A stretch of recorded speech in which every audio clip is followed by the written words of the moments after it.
good afternoon to Ms. Shweta. Today we will be presenting one of assignment one, uh, which is today I will outline the objectives of our study of management accounting, focusing on its techniques, current practices, and the alignment between academic teaching and real-world applications. So for the first objective, discover management accounting techniques. Which is our first objective is to evaluate both traditional and modern management accounting techniques utilized in organizations across Singapore, Malaysia, China, and India. And then we will examine the effectiveness of techniques such as budgeting and standard costing. These methods have been foundational in managing financial performance but may have limitations in today's economic environment. In contrast, we will explore advanced techniques like activity-based costing, just-in-time, and total quality management. These approaches can offer more accurate cost management and enhance operational efficiency. Understanding the range of techniques helps identify which are most effective in the current business landscape. So, for the second objective, which is establish current practices. The second objective is to identify the management accounting techniques currently in use within the selected countries. We will analyze the prevalence of various techniques and the alignment with the specific needs of industries in these regions. Are organizations adopting practices that are well suited to their operational environments? Well, this assessment will reveal whether the techniques used are meeting the demands of today's equity market. It is essential to determine if companies are leveraging the right tools for effective decision making. So for my third objective, which is theory practice gap, our final objective is to investigate whether a gap exists between what is taught in academic settings and what is practiced in the industry. Understanding this gap is critical for ensuring that future professionals are adequately prepared for the challenges they will face. If discrepancies are found, it may hinder the effectiveness of management accounting education. So it will provide actionable recommendations for academic institutions to align the curriculum with industry needs. This may include incorporating more case studies, real-world applications, and updated techniques into the process. So I will pass this to my partner. Not only the points that Samantha mentioned, this study also aims to provide a cross-country comparison regarding the utilization of management accounting techniques across the four countries.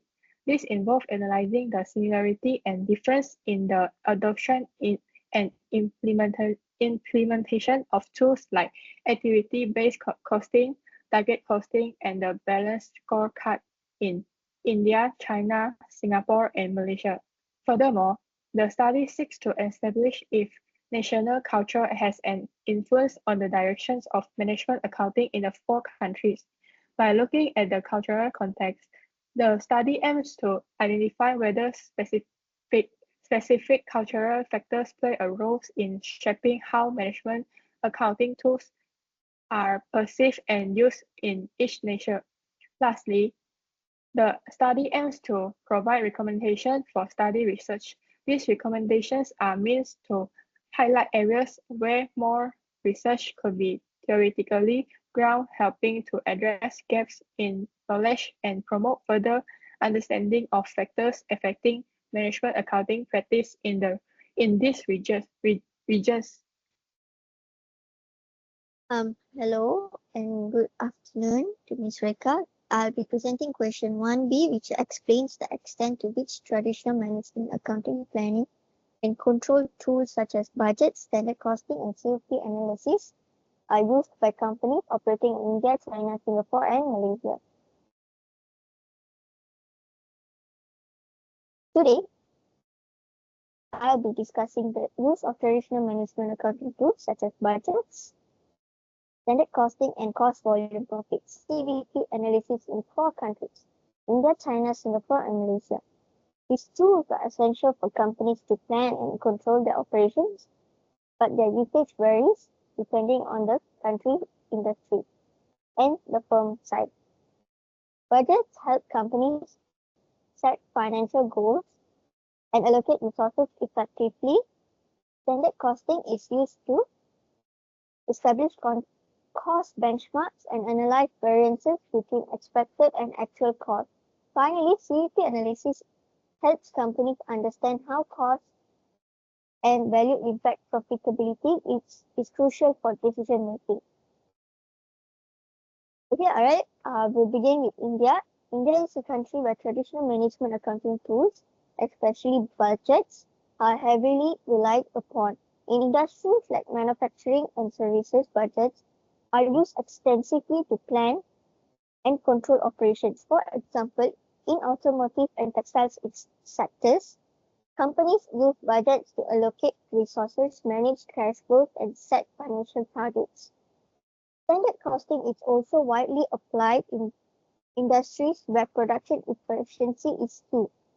In these sectors, companies set cost standards for raw materials and labor and then compare actual costs to identify inefficiency. CFP analysis is increasingly used by small and medium-sized enterprises (SMEs). These businesses use CVP to understand the impact of pricing on profits, especially when trying to achieve their break-even point. However, it is not advanced as in some other countries we will discuss. Next is China. In China, the use of budgeting is deeply embedded in both state-owned enterprises and private firms. In particular, integrate budgets into their strategic plans to align operations with national objectives, making budgeting a crucial planning tool.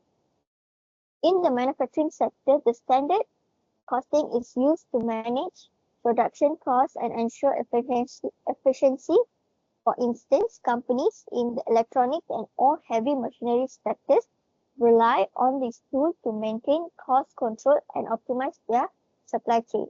When it comes to CFP analysis, private firms are increasingly adopting it to remain competitive in China's fast-changing market environment. This tool is less commonly used in prices where long-term planning through budget takes precedence. However, in market-driven sectors like retail and tech, CFP is being used more frequently to assess profitability and make dynamic business decisions. Next, I will pass to Joashini to explain about Singapore and Malaysia. Thank you. Okay, next will be Singapore. Singapore takes a more advanced approach to management accounting tools. Multinational corporations and large firms here to tend to use rolling forecast and zero-based budgeting, which allow for more dynamic and flexible planning process. Manufacturing and electronic sector standard costing is more crucial for cost control and ensuring the quality for high-tech products. CVP analysis is widely adopted, especially in the high-tech industries and startups. These companies use CVP to guide pricing decisions, optimize profit margins, and assess the impact of various business decisions on their financial performance. Next. Okay, next will be Malaysia. Like the other countries, uses traditional management accounting tools, but to a lesser extent than Singapore or China. Budgeting is widely used, especially in public and private sectors for long-term financial planning. Standard costing is mostly used in manufacturing sectors such as electronics and automotive. CVP analysis is less matured in Malaysia compared to Singapore. It is still used by SMEs and larger companies for business for a basic decision making. For example, firms use CVP to set prices and determine their break-even points, but the usage is not advanced as in tech-driven economics like Singapore. In the end, traditional management accounting tools remain essential for companies in India, China, Singapore, and Malaysia, but their usage varies. Next. Now I will explain question 3. Explain extent to which contemporary management accounting tools such as ABC target costing and the balance scorecard are used by companies operating in India, China, Singapore, and Malaysia. First, I will explain India. For the target costing, in India, only 35% of firms reported adopting target costing, but it ranked first in terms of future offensive, suggesting a potential increase in its use. Second, I will explain ABC. Only 20% of survey companies in India has adopted ABC. This indicates that ABC is not widely used, despite its potential benefit its cost allocation. Next, BSC. About 14% of Indian companies have adopted the BSC, a relatively higher adoption rate compared to other Asian countries' studies. However, this suggests that most companies still prefer traditional methods. And I'll be explaining about the rest of the country like China, Singapore, and Malaysia. So for China, the firstly target costing. There's no mention of target costing adoption in China from the surveys. And the next method, ABC. The use of ABC in China is very low. Only 2% of Chinese partner firms and 1% of state-owned enterprises (SOE) use ABC. Foreign firms in China had a slightly higher adoption rate of 50%, but overall ABC has not been widely implemented in Chinese companies. And BSC. There is no specific data on BSC usage in China from the surveys. Next country, Singapore. For target costing, the surveys did not examine the use of target costing in Singapore. And ABC, in Singapore, 13% of companies had adopted ABC. The primary reason for using ABC was to help identify activities driving costs and to better understand their activities. BSC, still there are no any data for BSC in Singapore. Next slide, please. For Malaysia, target costing. In Malaysia, 41% of survey companies had implemented target costing, with an additional 4% planning to implement it in the near future. And for ABC usage varied between studies in Malaysia. One study found that only 4% of companies use ABC, while another reported a higher figure of 28%, showing increasing interest in this method for overhead allocation. For BSC in Malaysia, the adoption of the BSC in Malaysia was low, with only 13% of companies using it. Thank you. My question is, why traditional management accounting tools are still being used by a large majority firm in Asia? There are few reasons. First is the lack of awareness of new technique. Next is the lack of expertise, top management support, and high implementation costs. Let me explain why of that. There are many countries may not be aware of new may not be aware of new technical available, leading them to stick traditional method. And the lack of expertise is their limited knowledge or expertise in implementing new tools could be a barrier to adopting modern management accounting practice.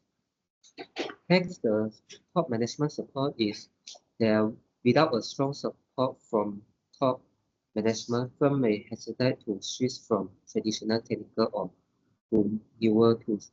And the last one is the high implementation cost is the perceived price cost of the implementing new management accounting tools could deter firm from making the switch. That's all. Thank you.